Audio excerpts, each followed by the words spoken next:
लेकिन क्यों उसको समय नहीं दिएगा? देखिए, कुलदीप बिश्नोई जी कोई आम एमएलए नहीं है। वोट डालने के बाद सीएम मनोहर लाल का बयान सामने आया है। वोट देकर लोकतंत्र के पर्व में हिस्सा लिया है। मुख्यमंत्री ने कहा है, हमारे प्रतिनिधि राष्ट्र सेवा में भूमिका निभाएंगे। मुख्यमंत्री की तरफ से ये कहा गया है।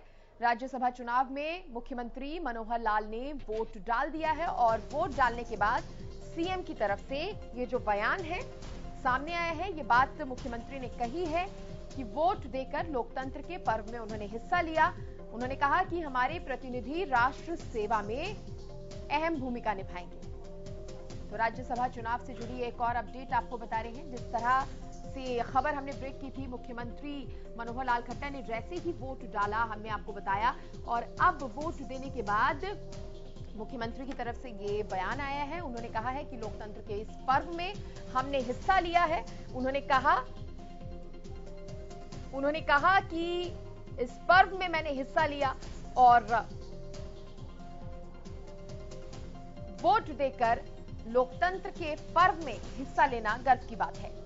हमारे प्रतिनिधि राष्ट्र सेवा में अपनी अहम भूमिका निभाएंगे। मुख्यमंत्री मनोहर लाल की तरफ से यह कहा गया है। तो राष्ट्र सेवा में अहम भूमिका निभाएंगे हमारे प्रतिनिधि।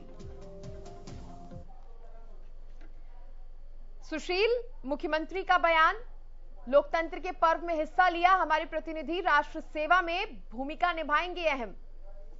बिल्कुल, देखिए, मुख्यमंत्री ने वोट डालने के बाद यह बयान दिया, मीडिया कर्मियों से बात किया। उन्होंने साफ कहा कि लोकतंत्र के हित में, और देखिए इस राज्यसभा चुनाव में भी सबका हक है, सभी जितने भी विधायक हैं तमाम विधायकों का यह हक है, उनका अधिकार है वोट डालने का। और मुख्यमंत्री ने भी इसे देश हित में, राष्ट्र हित में और लोक हित में इस वोट को बताया। इससे साफ है, देखिए कांग्रेस इस पूरे राज्यसभा के रण में सस्पेंस है। हालांकि 4 राज्यों में 16 प्रत्याशियों के लिए 16 उम्मीदवार, 16 सीटों के लिए यह राज्यसभा का चुनाव हो रहा है, लेकिन इसमें सबसे जो खास है वो राजस्थान और हरियाणा का रण बना हुआ है। और इसके पीछे रीजन है कि कांग्रेस जीती हुई बाजी पर हार का तलवार लटक रहा है। यानी दोनों स्टेट की बात करें, हालांकि यूपी का भी कुछ ऐसा ही नजारा है, लेकिन जिस तरह से हम हरियाणा और राजस्थान का जिक्र कर रहे हैं, तो यहां कांग्रेस के दोनों दिग्गज प्रत्याशी है, अजय माकन और रणदीप सुरजेवाला, और राजस्थान से रणदीप सुरजेवाला, इन दोनों की जीत कहीं ना कहीं सुनिश्चित नजर आ रही थी। लेकिन अब जिस तरह से हार का सस्पेंस और हार का तलवार लटका हुआ है,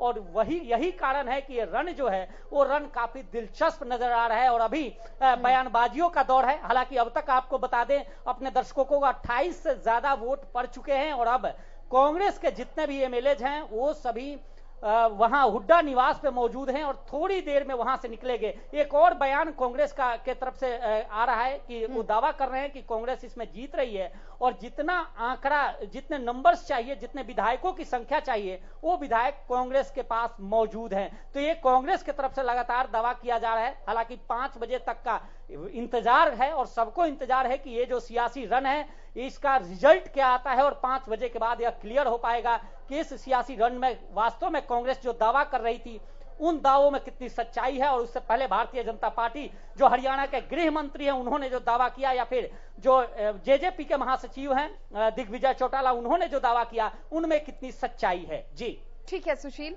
यहाँ पर हमारे साथ जेजेपी के प्रवक्ता विवेक चौधरी जी भी जुड़ गए हैं। विवेक चौधरी जी, बहुत स्वागत आपका। सबसे पहले ओपनिंग कमेंट क्या देंगे विवेक चौधरी जी आप? आज चुनाव चल रहा है और हमारे